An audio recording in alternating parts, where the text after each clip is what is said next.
Ayatollah Khamenei মারা যায়নি। আসলে আয়াতুল্লাহ খামেনি যুদ্ধ পরিস্থিতির কারণে কিছুদিন নিজে সেফ জোনে ছিল। বিভিন্ন গণমাধ্যমে আয়াতুল্লাহ খামেনিকে না দেখে ডোনাল্ড ট্রাম্প নিজের ফেসবুকে একটা পোস্ট দিয়েছে যে আয়াতুল্লাহ খামেনি মারা গেছে। ডোনাল্ড ট্রাম্পের এই কথা শুনে বিশ্ব মিডিয়াও লাফাইয়ে উঠছে। সবার ভিতরে গুঞ্জন শুরু হয়ে গেছে, আয়াতুল্লাহ খামেনি কোথায়, আয়াতুল্লাহ খামেনি কোথায়।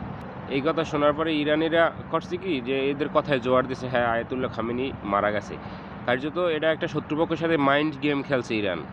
দেখেন, পৃথিবীর সুপার পাওয়ারের সাথে ইরান যে মাথা উঁচু করে তাদেরকে মোকাবেলা করে, আপনি ইরানের স্বাভাবিক মনে করলে চলবে না, আর 2-4-5টা আরব রাষ্ট্রের লাগে তুলনা করলেও চলবে না। ইরান সবসময় স্পেশাল।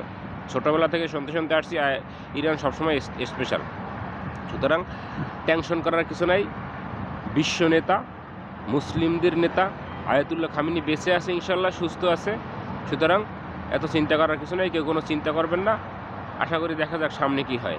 আল্লাহর উপরে ভরসা রাখুন। আর রমজান মাসে বেশি বেশি দোয়া করুন ইরানের জন্য।